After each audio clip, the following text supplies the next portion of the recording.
ఈ మధ్యకాలంలో ఒక న్యూస్ చదవడం జరిగింది. చైనాలో ఒక అమ్మాయిని డేటింగ్‌కి పిలిచిండంట. ఇది ఎక్కువైపోయింది ఈ మధ్యకాలంలో ఈ కల్చర్. డేటింగ్ అంటే ఆ అమ్మాయిని లంచ్‌కి గానీ, డిన్నర్‌కి గానీ పిలుస్తారు. అచ్చట్లు, ముచ్చట్లు మాట్లాడుకుంటారు. ఇవన్నీ ఉంటాయి. నచ్చితే ఇక పెళ్లి చేసుకోవడము అది నడుస్తదన్నమాట. ఇది స్టోరీ. పిలిచిండు మంచిగుంది. ఆ అమ్మాయి కూడా వచ్చింది. ఎట్లొచ్చిందంటే ఈయన గొప్పతనం ఎంతో చూసుకుందాం అనేసి 23 మంది ఫ్యామిలీ మెంబర్స్ని తోలుకొచ్చిందంట డిన్నర్కి. ఇక మొత్తం వాళ్ళు తిన్న తర్వాత బిల్లు చూస్తే $3,100 అయిందంట. ఈయన గాబరా పడిపోయి ఏమన్నంత పైసలు లేవు నా దగ్గర, నేను గట్టా అనేసి వెళ్ళిపోయిందంట ఆడికెళ్ళి. ఈ అమ్మాయి తిప్పలోడి ఆఖరికి కోర్టులో కేసు వేసిందంట. జడ్జి గారు వినేసి, అది తప్పమ్మా, డేటింగ్ అంటే నిన్ను పిలిచిండు ఆ పెద్ద మనిషి, నువ్వు ఊరందరినీ తోలుకపోతే ఎట్లా, అది కాని పని. సో అనేసి మీరిద్దరికీ అయ్యింది $200 ఖర్చు, అది ఆయన ఇస్తారు, మిగతాదంతా కూడా నువ్వు కట్టుకోవాలి, ఆయనను ఇబ్బంది పెట్టినందుకు ఫైన్ కూడా కట్టాలి అని చెప్పిందంట తీర్పు. ఇది జరిగిన ముచ్చట.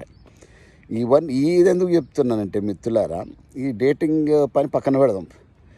సో ఫంక్షన్లకి మనం కూడా పిలుస్తూ ఉంటాం, పెళ్ళిళ్ళకి పిలుస్తూ ఉంటాం, భార్యాభర్తలను పిలుస్తాం, మా ఫ్యామిలీని పిలుస్తాం. కొంతమంది ఎట్లుంటారంటే ఇక వాళ్ళ సంసారంలో ఉన్న అన్నల్ని, తమ్ముళ్ళని, వాళ్ళకి సంబంధం లేని వాళ్ళని అందరినీ కూడా తోలుకొచ్చేది ఎక్కువైపోయింది ఈ మధ్యకాలంలో. ఎందుకంటే బఫే భోజనాలు ఉంటాయి, జబర్దస్త్ ఉంటాయి, స్టార్ హోటల్స్లో పెడుతున్నారు.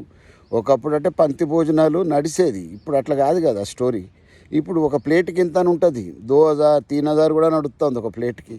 ఇక ఊరోళ్ళందరూ వచ్చి తింటే పాపం ఆ ఫంక్షన్ చేసి ఆయనకు ఎంత బిల్లు పడుతుందండి, ఎంత భారం పడుతుంది. ఇక ఆడబిడ్డ తండ్రి అయితే చెప్పనే అవసరం లేదు, ముందే ఖర్చులు ఎక్కువ ఉంటాయి. ఆయన అప్పులు చప్పులు చేస్తూ ఉంటాడు మంచిగా పెళ్లి చేయాలి అనే ఉద్దేశంతో. సో ఈ ప్రకారమైన కల్చర్ ఎక్కువైపోయింది. సో నా విన్నపం ఏంటంటే పబ్లిక్లో అందరికీ చెప్తున్నా, వాళ్ళ ప్లేస్లో మనల్ని పెట్టుకుందాం. అదే మనకు జరిగిందనుకోండి, మనకి ఎట్లా అనిపిస్తుంది, చాలా నొప్పి అనిపిస్తుంది, బాధ అనిపిస్తుంది కదా. పైసలు ఎవరివైనా పైసలే కదా. ఆ పెద్ద సార్ అంటారు కదా, పైసలు ఎవరికి ఊరికనే రావు అనేసి, అది వాస్తవం. కాబట్టి కొద్దిగా సివిక్ సెన్స్ అన్నది అందరిలో ఉండాలి. ఎవరిని ఇబ్బంది పెట్టకూడదు. అది మంచి పని కాదు, మంచి పద్ధతి కాదు. కాబట్టి అలాగే పోనీ ఒక ప్లేట్తో తిని వదిలేస్తారంటే అది కూడా కాదు. కొంతమంది పిల్లలకి పెరుగన్నానికి సపరేట్ ప్లేట్ కావాలి, ఇంట్లో అయితే నడుస్తుంది భయ్, ఇక బయట నడుస్తుంది. ఇక తల్లిదండ్రులు కూడా ఏమన్నారు, తీసుకో బిడ్డ, ఏంది తీసుకో, ఆడ 3,000 మీటర్ పడిపోయాడు. కాబట్టి ఇవన్నీ మనసులో పెట్టుకోండి. దయచేసి ఇట్లాంటి తప్పుడు ఆలోచనలు పెట్టకండి. సివిక్ సెన్స్ అనేది ఉండాలి. సర్వే జన సుఖినో భవంతు. అందరూ మంచిగా ఉండాలి, దాంట్లో మనం కూడా ఉండాలి.